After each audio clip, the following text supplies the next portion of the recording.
안녕하십니까. 왕성환입니다.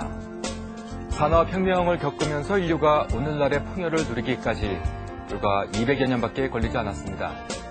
이토록 짧은 시간 동안 인류가 이와 같은 발전을 이루기 위해서 지구 환경 파괴라든가 생태계 오염과 같은 혹독한 대가를 치러야 했는데요. 21세기는 이제 아름답고 깨끗한 지구를 만드는 데 앞장서야 하고 또 지구가 안고 있는 현안을 해결함에 있어서 인류가 힘을 모아야 한다는 데 이견이 없습니다.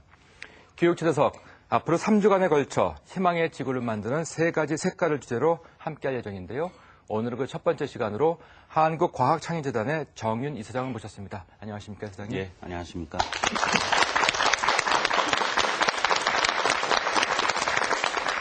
예, 날씨가 추운데 이렇게 와주셔서 감사드립니다. 아유, 저희가 감사드립니다. 예, 먼저 한국과학창의재단이 어떤 곳인지 간략하게 소개 부탁드리겠습니다.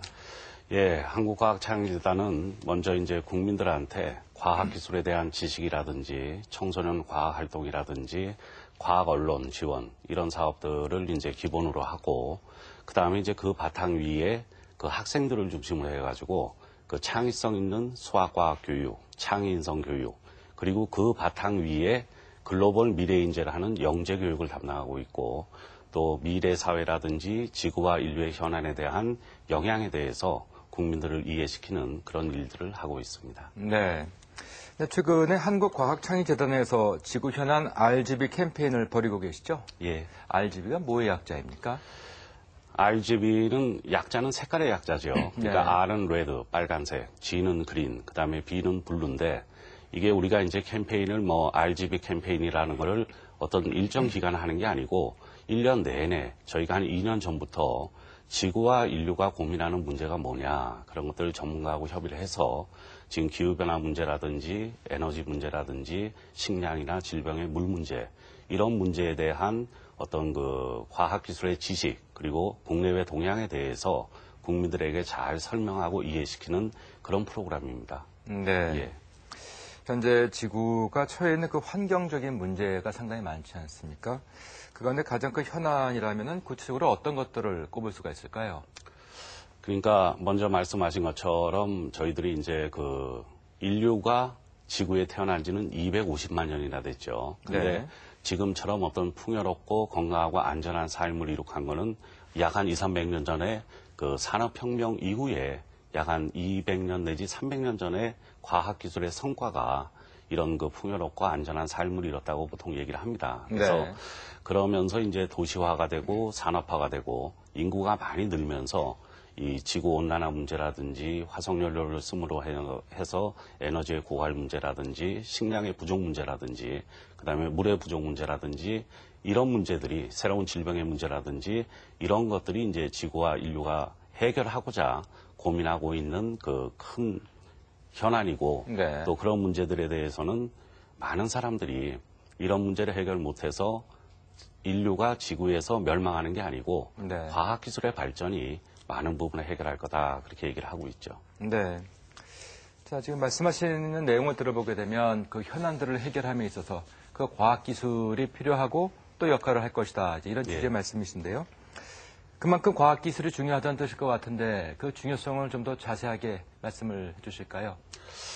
그러니까 이제 그 앞으로 이제 보고에 따르면은 앞으로 한 20년 동안 인류는 지금의 에너지보다 2배가 필요하다 그럽니다. 네. 근데 이제 우리가 그동안에 한 2~300년 동안의 발전의 원동력은 화석연료 아니었습니까? 그러니까 석유나 석탄이나 가스였는데 이런 부분에 에너지가 떨어지게 되고 에너지가 더 필요하니까 결국은 수소라든지 원자력이라든지 핵융합이라든지 아니면은 풍력이나 태양력이나 신재생 에너지를 개발해야 되고 또 새로운 질병이 많이 생기게 되면은 거기에 대응하는 신약이라든지 보건의료 치료 기술 같은 게 필요합니다. 네. 그리고 기후변화 문제에 있어서도 그 CO2를 저감하는 방안이라든지 아니면 같은 에너지를 가지고 효율을 많이 낼 수 있는 그 효율을 높이는 그런 방안들이 검토가 돼야 되기 때문에 그런 과학기술의 발전이 지난 200~300년 동안에 해온 것처럼 그런 지구와 인류가 갖고 있는 에너지나 식량이나 질병이나 물 문제에 대해서 해결을 해가지고 그 인류가 지구에서 계속 잘 살 수 있도록 할 거다 하는 의미에서 과학기술의 모든 걸 해결하는 건 아니지만 과학기술의 발전이 상당히 중요한 부분을 차지한다 그렇게 얘기할 수 있겠습니다. 그렇군요. 네, 뭐 과거의 그 산업화 시대와 좀 비교해야 될 부분이 있을 것 같은 것이요. 예. 무엇보다 뭐 기술이라든가 경제, 사회 분야 등에 걸쳐서 전체적으로 그 패러다임이 그 변화하고 있지 않습니까? 예. 그 변하는 패러다임을 과거와 비교해 보면 어떤 특징을 찾아볼 수가 있을까요? 그러니까 일반적으로 이제 21세기 들어서 10년이 지나고 또 새로운 10년이 오면서 많은 사람들이가 이런 어떤 세계 경제나 사회나 기술이나 이런 질서가 변한다 그러지 않습니까? 근데 그 변하는 거에 기본적인 몇 가지 그 요소가 있는데 그게 네. 뭐냐 하면은 그동안 이제 우리가 그 산업화 시대를 거치면서 많이 이제 지구를 많이 썼다, 황폐화됐다.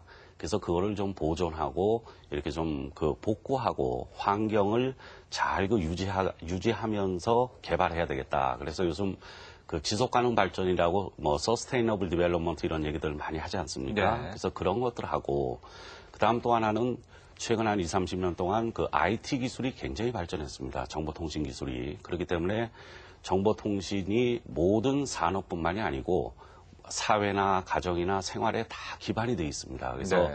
이제는 정보통신의 기술을 바탕으로 다른 산업이 발전해 나가는 데 있어서 많이 그 질서가 바뀌고 있다. 그다음 또 하나는 저희가 한 2년 전에 그 전 세계적으로 금융위기를 겪지 않았습니까? 네. 그러니까 이제 조직이든 개인이든 가정이든 뭐 회사든 어떤 그 계기가 있으면 변화해야 된다. 그래서 기본적으로는 IT 기술의 발전과 에너지의 부족, 그리고 깨끗하고 아름다운 지구를 보존해야 되겠다는 그런 면에서 결국은 그 녹색의 모든 시대로, 그러니까 그린 그 사회로 이렇게 변화하는 것이 일반적으로 얘기할 때 그 21세기 10년이 지나고 새로운 10년을 맞이해서 그 파라다임이 변하는 그런 구조라고 얘기를 하고 있습니다.